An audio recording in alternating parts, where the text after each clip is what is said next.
Airedale, I'm Chloe Lewis. And I'm Andrew Cronister. Today we'll be covering the football preview for this Friday's game, seniors after graduation, teacher of the week, and much, much more coming up on The Airedale.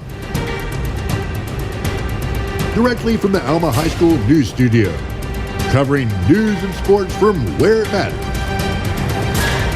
You're watching The Airedale. As you grow up, your behavior should change. Whether it's a positive or a negative is up to you. Lewis Alexander and Christian Sullivan took a look at the different behaviors throughout high school. Behavior changes in many ways. High school has the biggest behavior changes in 9th to 12th grade. We're going to talk more about behavior changes. Well, I think 9th graders come in and they're pretty excited and upbeat, and they're maybe a little more social and talkative, and they don't quite get the importance at that point. Some of them do, but not a lot of them get the importance of the fact that their grades are now going to count, that they go on their transcripts. And so they're usually really excited about high school and they're fun to teach, but it takes a little time for them to kind of get in that little bit more serious mode that you see your juniors and seniors in. We asked Mr. Reeves about changes in behavior over the year. This is what he said. So here's what happens. There's sometimes when students change between middle school and high school. So there are students who you may have issues with at the middle school that by the time they get to the high school, you don't have issues. And then when they get on the high school campus, there may be a student who you've had issues with as a freshman or even a sophomore, but when they become juniors, you don't have issues with them anymore because they've matured some. They grew out of certain things that would cause problems. So yes, almost 100% of the time, issues that students cause as freshmen, they do not cause as seniors. This is Lewis Alexander from Airwaves Media. Man, I can't believe this is my last year in high school. It seems like just yesterday I was swinging on a swing set in the 4th grade. Yeah, I'm just ready to get out of here and go on to college. I wonder what the other seniors' plans are for after graduation. The class of 2022 graduation is coming up faster than you know it. But what are some of our seniors' plans after high school? Tegan Carlisle and Christian Carpenter took a closer look. Some seniors plan to go to college, but not every senior wants to go to college. Some want to join the military, and some just want to graduate and get a job. Then again, there are a few handful of seniors that don't have any thought on what to do when they graduate. Other high school students might try to balance 2 careers, or they might be the student with a backup plan if they can't follow their passion. Even if the backup plan is just the thought of trying to stay in the same career path, maybe not the exact job they wanted, they will try to get as close to it as they can and will try to find a job that keeps them happy. I could see myself being a marine biologist, going in the military, maybe an accountant maybe, Army or Navy. University of Arkansas in Fayetteville is mainly the one, or maybe UFIS.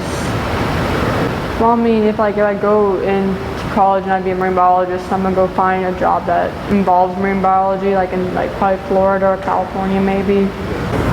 I probably am. I'll be attending UFIS for welding. I'm probably going to get a job with my brother as someone who remodels Walmarts, or I'll be a welder. High school students with siblings tend to try and stay close with their brothers or sisters, or in general, just family that they know. As you can see, there's a lot of pathways and careers seniors want to take this year, and it will require a lot of tenacity, which every pathway they choose will. This is Tegan Carlisle and Christian Carpenter with Airways Video. Thank you for watching. Pizza, burgers, fries. These are just some of the many food items that are served at lunch. But what is the difference between Alma Middle School and Alma High School meals? Jace Brantley and Stetson Goodson talked to our freshman class to get an inside look. Food is always on the mind of students of Alma High School, especially the freshman age group. So we asked students how the food looks to them. The food looked different, like some things, like there's different options than what the middle. From what you heard about how the food looks, let's transition over to how it tastes. It's good most of the time. I don't like the cornbread, but I don't normally. Everyone has their own opinion on how the high school food Yet, for the most part, it seems fairly positive. I feel it's genuinely better. Don't really get drinks unless I'm doing something special. I usually just get milk. Fairly positive. From Airwaves Media, this is Jace Brantley and Stetson Goodson. Miss Holland is a teacher here at Alma High School. She teaches in the PSC room, Inclusion Math, and at the Alma Opportunity School. But how has she adapted to teaching at Alma? Dalton Davis and Heston Everett have more. Miss Holland is beginning her first year as an educator at Alma High School. She is from Tennessee but spent most of her childhood in Fort Smith and graduated from Southside High School in 2017. I like getting to interact with the students and form relationships with them and see them learn and become productive in all their classes. Rebecca has a Bachelor of Science in Special Education from the University of Arkansas in Fayetteville. She is currently working on getting her Master's of Science in Special Education with a focus on transition services. I teach primarily in the partially self-contained special ed room, and then I also co-teach in 2 algebra classes and 1 class at the Opportunity School. Ms. Holland will be teaching in the PSC room, Inclusion Math, and at the Alma Opportunity School. Becca enjoys spending time with friends, family, and enjoys learning about anything related to marine biology. I'm Heston Everett from Airwaves Media. Everyone's mental well-being is something that should always be considered, especially during the midst of a pandemic. Destiny Wheeler and Ben Mitchell took an in-depth look into this important subject. Mental health is a state of well-being. In the midst of this global pandemic, the ability to cope with isolation is an important one. Here's Denver Kelly speaking on this issue. Oh, it's been great so far. I'm involved in clubs. The acting troupe that I'm with, they're all great people. I'm just getting used to high school now. Unlike freshman year, where you're still like figuring things out, now it feels like I'm actually familiar. I've got my friends, I've got groups that, you know, I love being in and that I'm a valuable member to. And it feels great. It does. I'm gonna be honest, it was rough. It was rough. Remote, it took a hit on my grades, on my mental health, actually. It was terrible. I miss seeing my friends. That was the biggest part. Quarantines and remote learning was just a huge hit on my social life, and it kind of created a sense of artificial loneliness that I was just not a big fan of, believe it or not. Definitely, but quarantines are still going on, you know, as I'm assuming you're painfully aware. Yeah, quarantines are still going on. People are going left and right, but it's not nearly as bad as last time. And I don't have to do my assignments on the computer, which is a big plus. Mental health includes our emotional, psychological, and social well-being. It also affects how we feel and act and think on a daily basis. Logistically, we're not changing schedules back and forth from remote to on campus to remote to on campus to on. That was frustrating after a while. The kids here and then they're not, and then they're deciding to stay home, but they didn't let us know. That was pretty frustrating. We got, I don't know how many schedules we changed. We probably changed the master schedule like 3 times by September, just to accommodate all the people being remote. So that has been better for us personally. We've had a smoother start to the year. Mentally and emotionally, I think this year's been better because we don't have as many masks. You know, being able to see my kids' faces is a whole lot easier to communicate with them than just seeing this much. It's really hard to really read facial expression when you're only looking at this much. And if you come in with a mask, we'll still talk with a mask on. I'll put one on with you and it'll be okay. I fully respect that choice, but it's nice to see smiles in the hallway. Their heads may still be down on their phones, but at least I can see their full faces. So all that's been good. The pandemic had a great effect on both students and teachers' mental health. Now here is Mr. Kelly to discuss how this affected students' learning. It was that in the spring of 19 or spring of 20, I can't get my years right. The spring that we all went on quarantine and everything shut down, that was probably the most stressful time. Just simply because, you don't know what's going to happen. You know what I mean? Like we didn't know if we were going to open back up, normal in the fall. And, for all extensive purposes, we did open up normal. But at that moment in time, you didn't know. And so we're trying to get kids fixed up to finish up the year. It was right at the end. It was just the fourth 9 weeks. And there's a lot of things that happen in the fourth 9 weeks with school. And so that was a stressful part. That was probably the most stressful. On part of the Alma High School, I would like to thank you all for putting up with everything throughout the quarantine period and being tenacious and strong. And also to the teachers, thank you for continuing your work even throughout all of this that has happened and being strong both mentally and physically. September is Suicide Prevention Month. Evan Shibley talked to our counselors to find out what the importance is of talking to someone. Suicide is an issue that is hard to discuss, yet is important for the health and well-being of everybody, especially students, to open up about their feelings and to help the prevention of such a drastic measure. September is Suicide Prevention Month, and there are many conversations to be had about the topic. Suicide can have a heavy impact on the people that the victim was close to. Many people don't know how to feel about it, and others are confused. They are unsure of what they should or could have done differently to avoid that outcome. I think that can be one of the biggest effects, is just thinking about and what ifing and trying to see, was there something that I could do different that would have prevented this? An issue that is prevalent in the battle of suicide prevention is the lack of reaching out when students are struggling. They are already in their mind, don't want to be a burden to this world, and they feel like if they talk to their parents or to their friends or to their counselors about it, that they're putting their burdens on somebody else. If you are battling with depression or suicidal thoughts, remember that there are resources at school that can help you. You can also talk to a friend or call the suicide hotline at 1-800-273-8255. This is Evan Shirley with Airwaves Media.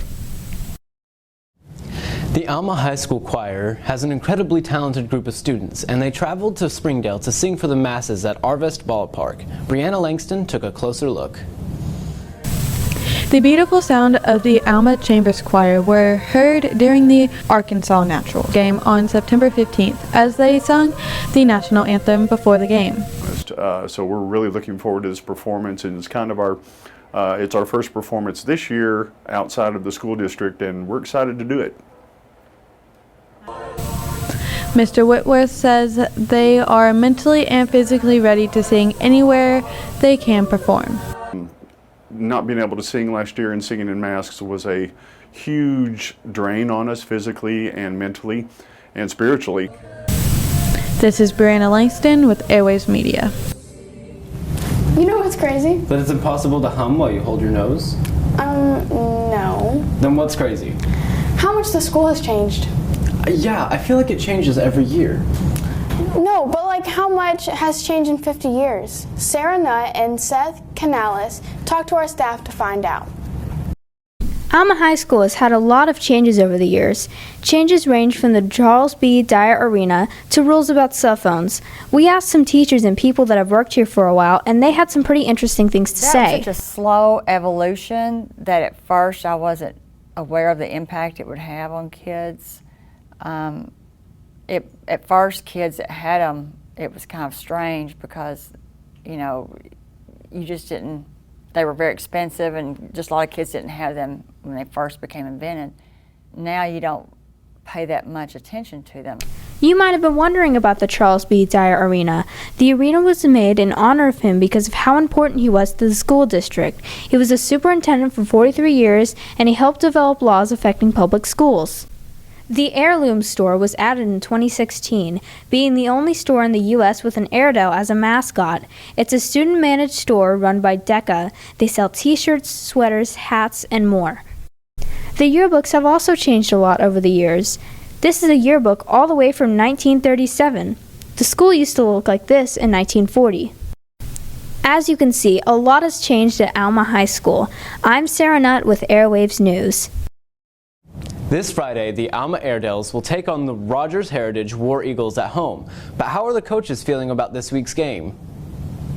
The Alma Airedales take on the Rogers Heritage War Eagles, but what is the game plan for this Friday's game at the Airedale Stadium? I mean, we're obviously excited for another opportunity. We're 0-2 and, looking to find our first win. We're excited that we're back at home against a team that we beat last year, so the kids have prepared well this week, and we're going to continue the next couple of days and excited to have another Friday night game here in Alma. And I think defensively, after the first 2 games, we're playing pretty good on the defensive side of the ball as a unit.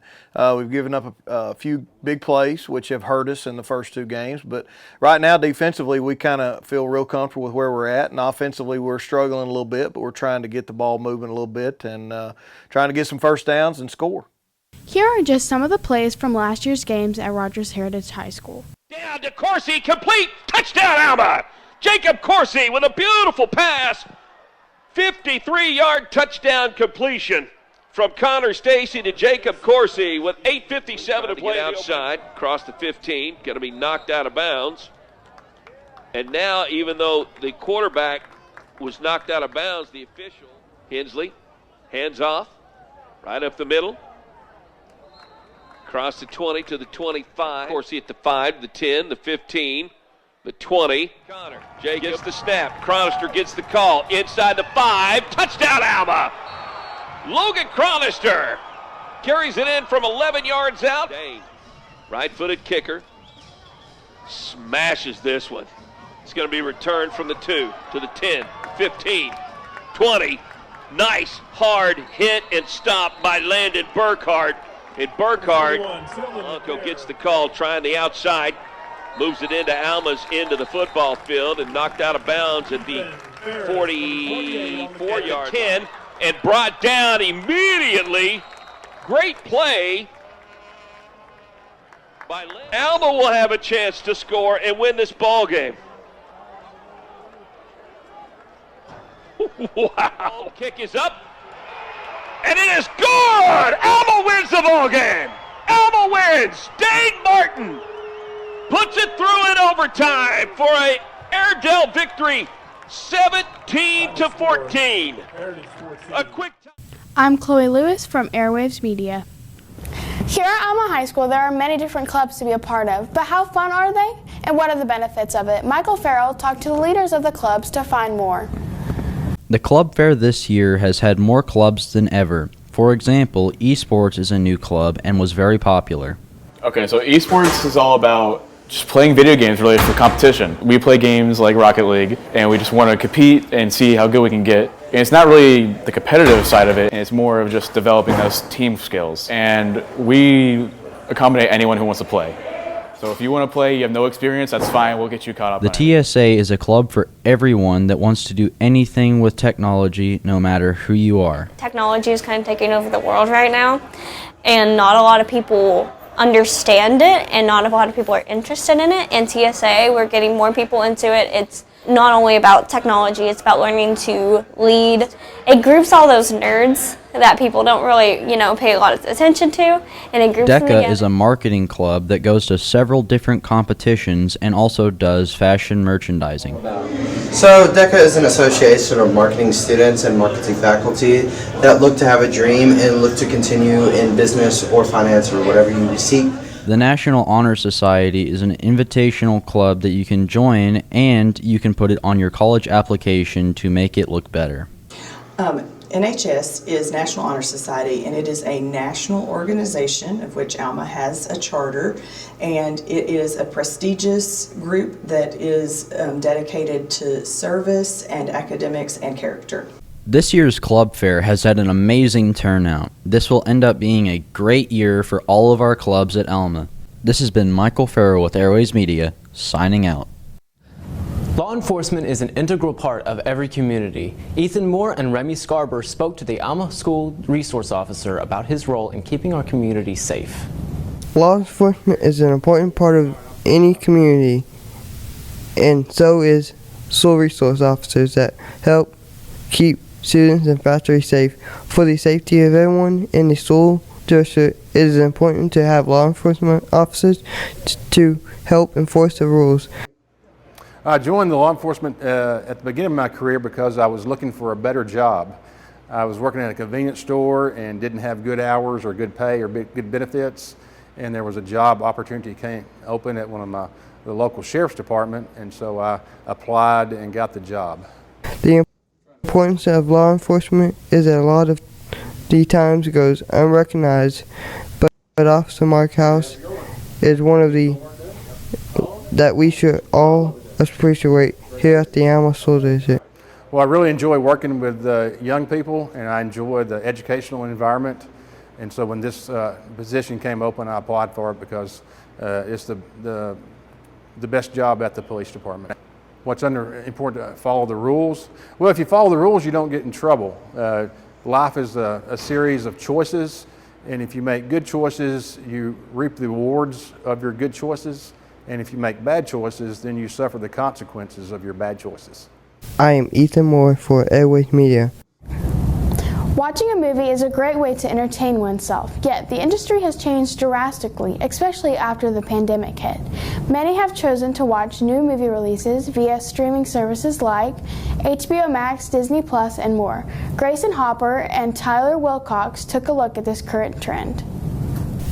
Movies have always been a popular way to pass the time, but recently with COVID-19, the movies and movie theaters alike have had to change. Malco Theater has had very few visitors recently, but with some of the highly anticipated movies coming up soon, how do we know anyone at all will go to the movie theaters? Movie streaming services have become the dominant figure over movie theaters. Many people have had to resort to movie streaming services this last summer. So we asked two participants about their thoughts on the matter. No. Typically, with all the streaming services and everything that we have available, very rarely do we ever get out to go watch movies in actual theaters anymore. Not really. It's a lot of like overpriced stuff, and just they had a. Yeah. It wasn't like a lot of the movies. Also, you didn't get to choose. There wasn't an entire library. It was just they had like a select amount.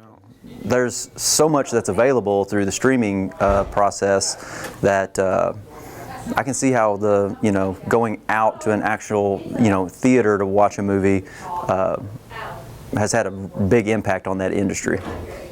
I guess the nostalgia of it, going and getting popcorn and or getting candy or something to drink, and then going into the big dark room and watching the movie. It's more of I guess nostalgic, like it's something that we used to do a long time ago, and so every now and then it's good to do that just to kind of remember what it was like. I mean, I'm sure if the opportunity provides itself, like I said, it's something we haven't done in a long time. Granted, with all the safety precautions and everything that's going on with everything in society today, it's it's something that people have to be comfortable with, to go into a movie theater with a bunch of people that they don't know. But at the same time, if the right movie came out and it was something that we really wanted to watch and we didn't want to pay the extra to get it early, then the movie theater's the place to go. Maybe the movies won't be so popular from now on, but things are pretty crazy this year, so you never know. I'm Grayson Hopper, signing out. That concludes this episode of the Airedale. Thanks for watching. Don't forget to like and subscribe to our YouTube channel and follow all our social medias at Airways Media. Tune into the Instagram to check out this week's bloopers. And, as always, go Airedales.